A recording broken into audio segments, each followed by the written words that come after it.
These are 10 of the most haunting death penalties ever carried out, and the stories behind them. And we start immediately with number 1. In 1890, the United States introduced the electric chair as a modern solution to execution. It was presented as progress, a scientific alternative to hanging, a faster, more humane death. The first execution took place in New York. William Kemmler was strapped into the chair and subjected to electric current. It did not go as planned. Kemmler did not die instantly. Witnesses described prolonged suffering and visible distress. A second surge of electricity was required to end his life. Instead of reassuring the public, the execution horrified it. Despite this, the electric chair spread across the United States throughout the 20th century. It became a symbol of American justice. Over time, the method gained a grim reputation. Executions were frequently described as botched. Observers reported smoke, burning smells, and extended death sequences. Some of the most famous executions in American history were carried out this way, including Julius and Ethel Rosenberg in 1953 during the height of Cold War tension, and later, high-profile criminals whose deaths drew massive public attention. What makes the electric chair especially haunting is the promise it represented. It was meant to civilize execution, to remove brutality through technology. Instead, it revealed a deeper truth. No machine could make killing humane. By the late 20th century, the electric chair began to be phased out in favor of lethal injection, yet its image remains deeply embedded in history. The chair was not just a device, it was a symbol, a reminder that even when death is hidden behind wires and switches, its violence cannot be erased. In October 1967, one of the most recognizable revolutionary figures in history was executed. Ernesto Che Guevara had become a global symbol of Marxist revolution after his role in the Cuban Revolution alongside Fidel Castro. But after leaving Cuba, Che attempted to ignite similar uprisings across Latin America. His final campaign took place in Bolivia. The operation failed quickly.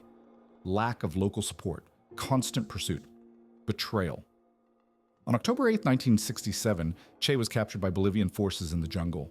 He was wounded and taken to a small schoolhouse in the village of La Higuera. There was no trial.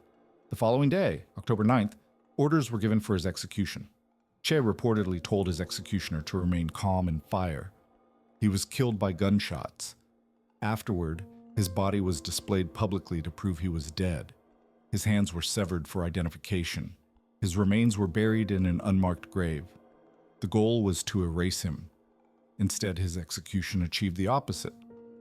For his enemies, Che's death ended a dangerous insurgency. For his supporters, it transformed him into a martyr.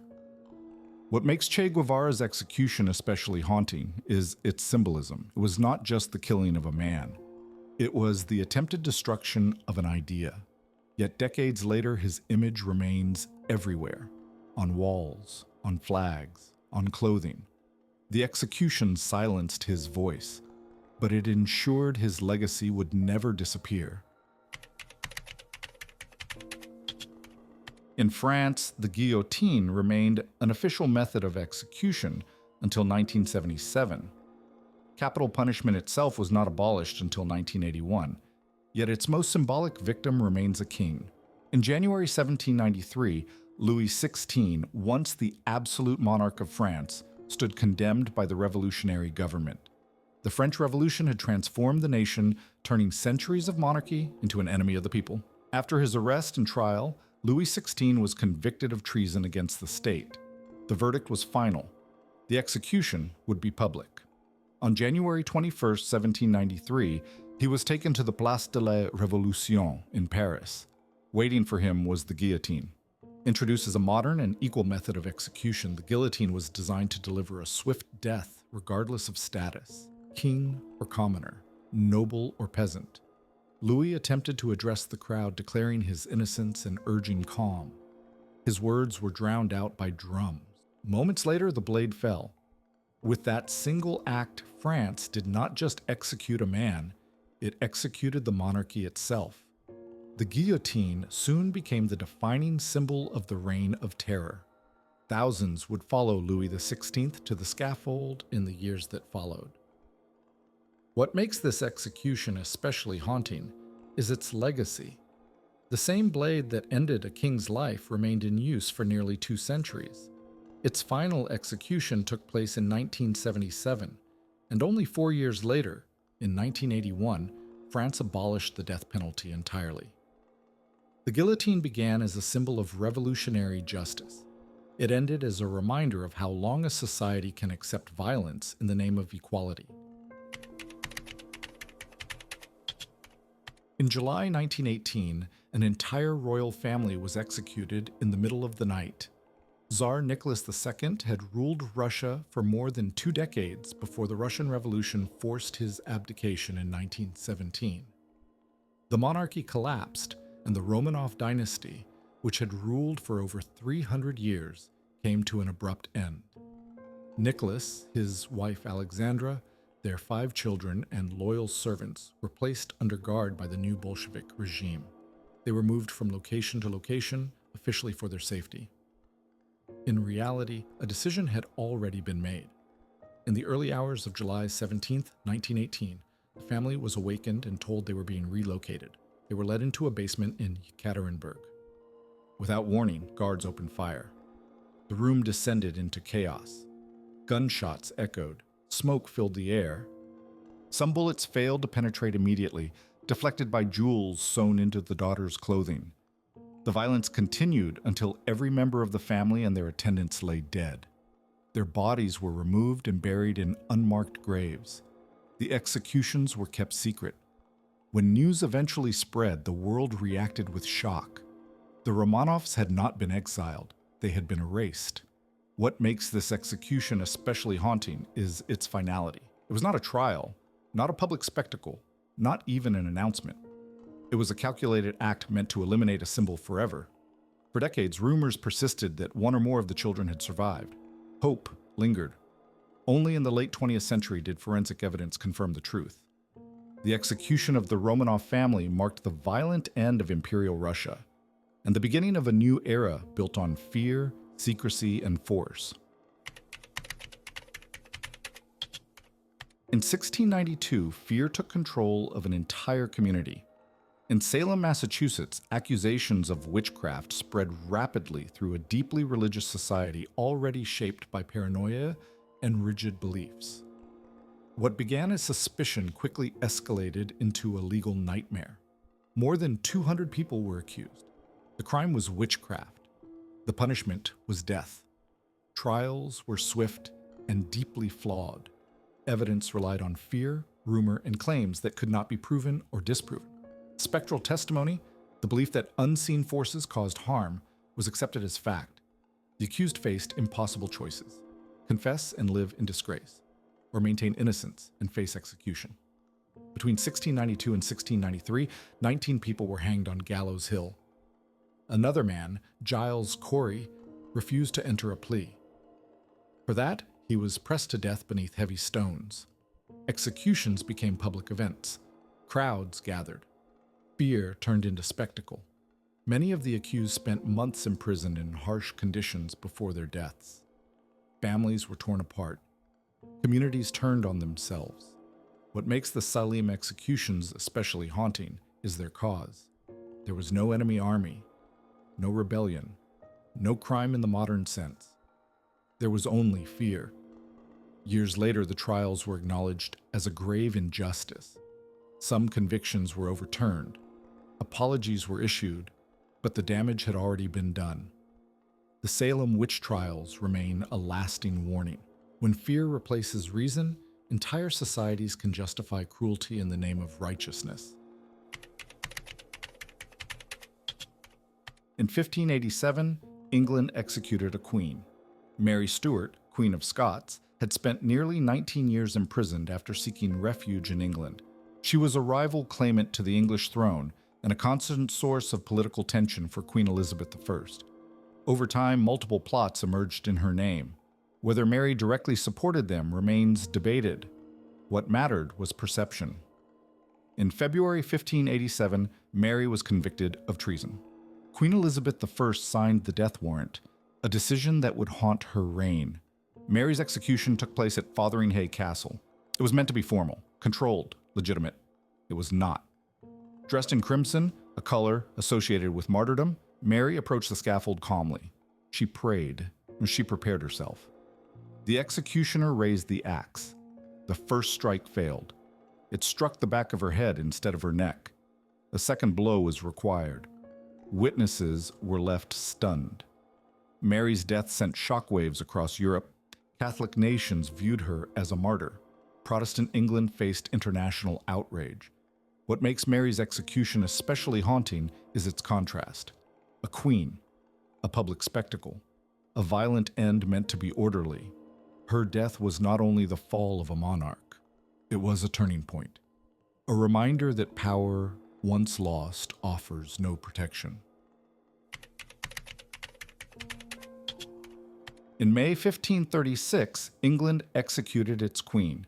Anne Boleyn had risen from court lady to the most powerful woman in the kingdom.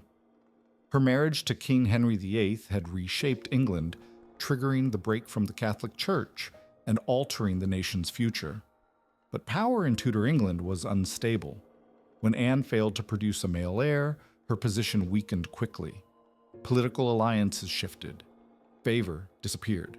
Soon after, she was accused of treason, conspiracy, and betrayal, charges that many historians now consider fabricated. Her trial was swift. Evidence was fragile. The verdict was inevitable. On May 19, 1536, Anne Boleyn was taken to Tower Green inside the Tower of London. Unlike most executions of the time, Henry VIII ordered a skilled French swordsman to carry out the sentence. The goal was precision. Anne appeared calm and composed. She delivered a final statement that avoided criticizing the king. Then she knelt. With a single strike, her life ended. Her body was placed in an unmarked grave within the tower, a quiet burial for a woman who had once stood at the center of England's transformation. Anne Boleyn's execution shocked the nation. It exposed the ruthless nature of court politics, where loyalty could vanish overnight. Her death remains haunting not because of spectacle, but because of its efficiency. In Henry VIII's England, even a queen could be erased in a single morning. Joan of Arc was 19 years old when she was executed. Born into obscurity in rural France during the 15th century, she rose with astonishing speed. Claiming divine guidance, she led French forces to key victories during the 100 Years' War and became a living symbol of resistance. That made her dangerous. Captured by enemy forces, Joan was not treated as a prisoner of war. She was put on trial. The charges were framed as religious violations, but the purpose was political. The outcome was decided before the proceedings began. Joan defended herself with clarity and conviction. She refused to renounce her claims. She refused to submit. On May 30th, 1431, she was taken to the marketplace of Rouen. Bound to a wooden stake, she faced a roaring fire as a crowd gathered to witness her death. Eyewitness accounts describe her final moments as resolute.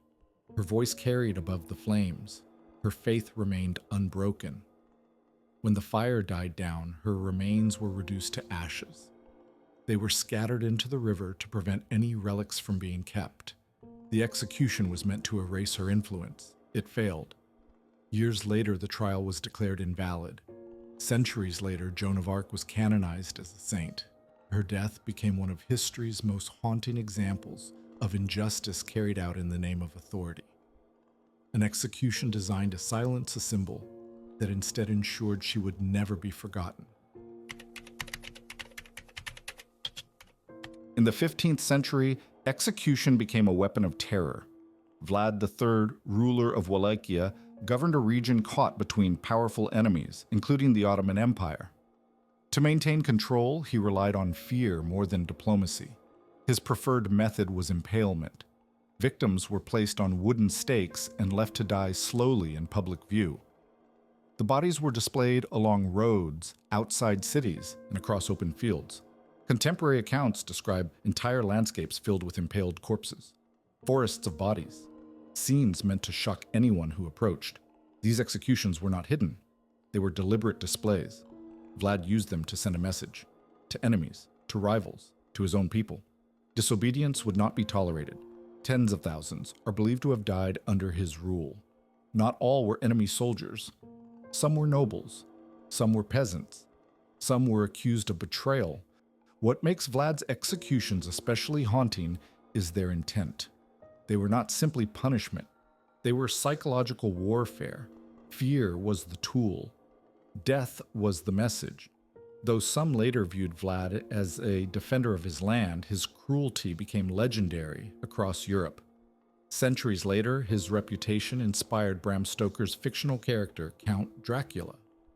Vlad's executions were meant to ensure obedience in life. Instead, they secured his place in history, not as a ruler, but as a symbol of terror etched into memory. Few executions in history have had an impact as vast and enduring as the crucifixion of Jesus Christ. In the first century, under Roman rule, crucifixion was reserved for those seen as threats to authority. It was designed not only to kill, but to humiliate, slowly, publicly, as a warning to all who watched. Jesus of Nazareth was arrested and accused of challenging political and religious order. Though accounts suggest hesitation from Roman authorities, the sentence was carried out. He was forced to carry his cross through the streets of Jerusalem to the site known as Golgotha. There, he was nailed to the wood and raised before the crowd. Crucifixion was among the most agonizing methods of execution ever used. Victims were left suspended for hours, sometimes days. Death came through exhaustion, dehydration, and the gradual failure of the body under its own weight. The suffering was not hidden. It was meant to be seen. Soldiers mocked him. The crowd watched.